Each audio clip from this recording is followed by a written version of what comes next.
नमस्कार दोस्तों, स्वागत आपका एक और नई वीडियो में। तो कैसे हैं आप सभी? उम्मीद करता हूं सभी ठीक ठाक होंगे और सीईटी की तैयारी पूरी जोरों से चल रही होगी। तो बात करेंगे ग्रुप डी भर्ती के बारे में, कुछ जो नई अपडेट रहेगी। एक तो डिपार्टमेंट कब तक मिलेंगे, साथ में क्या एक और लिस्ट आएगी या नहीं, और साथ में खेल कोटे के बारे में चर्चा करेंगे। बहुत ज्यादा जो है मांग की जा रही है खेल कोटे की वीडियो की। उससे पहले आपको थोड़ी सी जानकारी दे देते हैं। आप सभी को बता भाई, सीईटी की जो तैयारी है पूरी जोर से चली हुई है। तो इसी एकेडमी की तरफ से संकट मोचन जो है क्रैश कोर्स निकाला गया है। ठीक है, आपके लिए 15 दिन है मात्र। और इसके अंदर जो है हरियाणा करंट अफेयर की आपको ई बुक मिलेगी।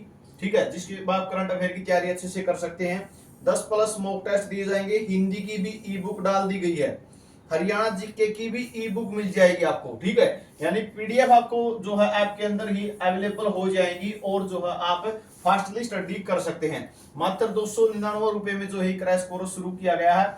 ईसीए एकेडमी की जो है ऐप जो आपको है सीधी प्ले स्टोर पे मिल जाएगी। ईसीए एकेडमी लिख के आपको सर्च करना है और आपको जो है ऐप मिल जाएगी। इंस्टॉल करके आप जो है ये क्रैश कोर्स परचेज कर सकते हैं।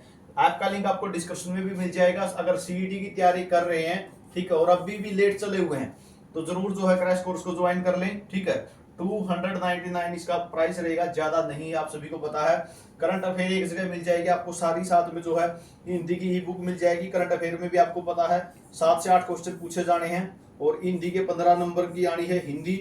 हरियाणा जी के आपको पता ही है, जो सीईटी का मुख्य मुद्दा है 25 नंबर की है। ठीक है, इसमें 4-5 क्वेश्चन जरूर करंट अफेयर के जरूर है। आगे बात करें जो ग्रुप डी के भर्ती के बारे में, तो ग्रुप डी के लिए लिस्ट लगाई गई थी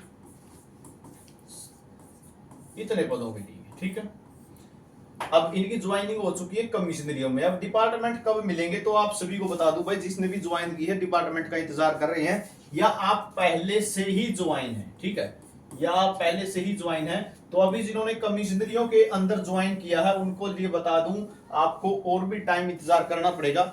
ज्यादा लग सकता है टाइम। क्यों? क्योंकि आज ही कमिश्नरियों को आदेश दे दिए गए हैं आपकी अस्थायी ड्यूटी लगाने के लिए। ठीक है, आपकी अस्थायी ड्यूटी लगाने के लिए आदेश दे दिए गए हैं। अस्थायी ड्यूटी कैसे लगती है इसके बारे में भी मैं आपको बता देता हूं। मान के चलो आप हिसार कमिश्नरी के अंदर हैं। ठीक है, तो आप के इस कमिश्नरी के तहत जितने भी जिले आते हैं, इस कमिश्नरी के तहत जितने भी जिले हैं, जैसे जींद है, सिरसा है, हिसार है, इनके यहाँ जितने भी डीसी ऑफिसेज हैं, एसडीएम ऑफिसेज हैं, तो वहां पे आपकी ड्यूटी लगा दी जाएगी डिस्ट्रिक्ट वाइज। ठीक है, यानी जींद वालों की ड्यूटी कहाँ लग जाएगी? जींद डीसी ऑफिस में, उचाना में। ठीक है, तो इस तरीके से जो आपके ब्लॉक वाइज आगे बांट दिए जाएंगे, ताकि आपको ज्यादा दूर भी ड्यूटी ना करनी पड़े। अस्थायी ड्यूटी रहेगी, कब तक रहेगी? जब तक आपको डिपार्टमेंट नहीं मिलेगा। ठीक है, तो ये आदेश फिलहाल अभी किए गए हैं। क्यों? आपने ज्वाइन कर लिया है तो भाई सीधी बात है, काम तो आपसे लेंगे। क्यों? सैलरी नहीं देंगे? सैलरी देंगे तो काम भी लेंगे। तो इसलिए डिपार्टमेंट अभी नहीं दिए जाएंगे। पहले आपकी थोड़े दिन अस्थायी ड्यूटी चलेगी, जब डिपार्टमेंट मिल जाएंगे तब आपको डिपार्टमेंटों में जाना है। ठीक है, तो डिपार्टमेंट में अभी थोड़ा और टाइम लग सकता है। ठीक है, जैसे पहले 10,997 का रिजल्ट आया था उनको लगा था, तो आपको थोड़ा सा वो इंतजार करना पड़ सकता है। उसके बाद बात करें, इनके लिए आज ऑर्डर हो चुके हैं भाई, कमिश्नरी के लिए इतना बता देता हूं आपको। अच्छा, उसके बाद बात आती है सेकंड लिस्ट।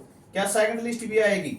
भाई सेकंड लिस्ट एचएसएससी पे डिपेंड करता है। एचएसएससी का कहना है कि हमने जो सीटें होल्ड की हैं, ठीक है, 600 प्लस सीटें हमने जो होल्ड की हैं, वो इसलिए की है कि अगर बच्चों की कोई क्वेरी रहती है, कोई बच्चा टेक्निकल इश्यू के कारण रह जाता है, रिजल्ट में नहीं आ पाया, नाम नहीं आया उसका, तो उनको जो है दिक्कत ना हो, इसलिए हमने इन सीटों को होल्ड किया है। ठीक है, ये ईएसपी के लिए नहीं है। ठीक है, अब चर्चा कर लेता हूं ईएसपी कोटे की। ठीक है, खेल कोटे की बात कर लेता हूं। तो खेल कोटे वालों के लिए बता दूं भाई, जो 7596 ग्रुप डी का जो रिजल्ट आया है, यानी जिसके अंदर 6969 सीटों पे जो रिजल्ट जारी हुआ है, और आपकी सीटें नहीं मिली आपको एक भी, तो होल्ड सीटें आपकी नहीं है। एचएसएससी चेयरमैन साहब ने स्पष्ट कर दिया है, आपकी सीटें होल्ड नहीं है। हमारे पास कोई सीटें नहीं है ईएसपी की। ठीक है, हमारे पास ईएसपी की कोई सीट नहीं है। क्लियर कर दिया चेयरमैन साहब ने, तो बच्चे मिले थे, बिल्कुल क्लियर हो चुका है। उसके बाद बात आती है, एक पहले जानकारी दे देता हूं, सेकंड लिस्ट वाले और थर्ड लिस्ट वाले। ठीक है, आपकी डिपार्टमेंट इन बच्चों के साथ ही मिलेंगे जो ये लगे हुए हैं। ठीक है, आपकी लिस्ट तैयार हो गई, काम पूरा हो चुका है, आपको इनके साथ ही डिपार्टमेंट दिए जाएंगे। ठीक है, अब बात आती है सीटें कहां से आएंगी। ठीक है, सभी बच्चों का सवाल एक ही है कि कट ऑफ डाउन कैसे आएगी अगर ऐसा नहीं तो। एक तो भाई सीधा 361 बच्चों वाला मामला है, वो भी इन्होंने होल्ड पे रख रखा है। ठीक है, जो 66 स्थानों में से क्लियर हुआ है वो मामला भी होल्ड पे है। और सेकंड लिस्ट लगाई थी इन्होंने, उसमें भी 70 बच्चे रिपीट हैं। ठीक है, 70 बच्चे रिपीट हैं, वो पहली लिस्ट में भी थे और दूसरी में भी हैं। उसके बाद बात आती है वैलिड इनवैलिड। ठीक है, चलो एचएसएससी चेयरमैन साहब ने कह दिया भाई सीटें नहीं है, लेकिन वैलिड इनवैलिड जो है, ठीक है, वैलिड इनवैलिड जो है उनका क्या रहेगा। ठीक है, सीटें कहां से खाली होनी है, खाली सीटें वहीं से होनी है। अभी आपके लिए सीट नहीं है। कुछ साथी बोल रहे हैं 10% का केस की, 10% का जो है ईएसपी का कोटा होता है। तो एचएसएससी का स्पष्ट कहना है हमने जो 6,969 सीटें भरी हैं, वो जो 10,997 की लिस्ट लगाई थी हमने, 2700 की लगाई थी, 2697 कह सकते हो इसको, 3774 की लगाई थी। ठीक है, इन सीटों के खाली होने के कारण जो सीटें आई हैं, ठीक है, जो सीटें आई हैं उन सीटों पे हमने ये भर्ती की है। यानी न्यू भर्ती नहीं है, ये नई एडवर्टाइजमेंट नहीं है कि आपको ये 10% कोटा दें।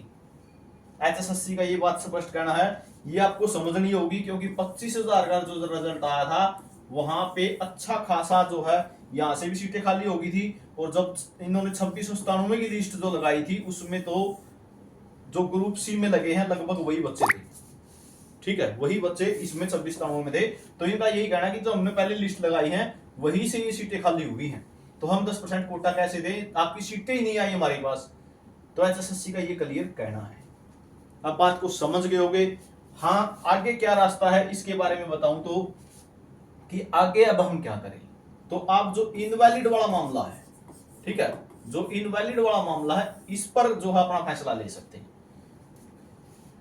2018 की भर्ती थी, ईएसपी कोटे में 1518 सीटों के लिए रिजल्ट आया था। उसके बाद 557 बच्चे बाहर कर दिए गए थे। क्यों? क्योंकि वो इनवैलिड थे। तो इस पे आपको खुद को ही फैसला लेना पड़ेगा इस बारे में। सेकंड वाले लिस्ट वालों के लिए, थर्ड लिस्ट वालों के लिए क्लियर है, कोई समस्या नहीं है, आपकी ज्वाइनिंग क्लियर है। ठीक है, जो भी बचे हुए हैं 365 जो फर्स्ट लिस्ट में है, यानी जिनका भी एचकेसीएल पोर्टल के लिए मामला जा चुका है, ठीक है, इनका भी और इनका भी, इनको डिपार्टमेंट जल्द ही मिल जाएंगे। जो इनको मिलेंगे ना ग्रुप डी की जो अभी लिस्ट आई है, इनके साथ इनका भी क्लियर हो जाएगा। उसके बाद सिर्फ बचता है मामला तो खाली सीटों का बचता, कि खाली सीटों का क्या होगा, खाली सीटें कहां से होंगी कहां से नहीं होंगी। तो वो आपको यहां से देखना है, यहीं से सारे रास्ते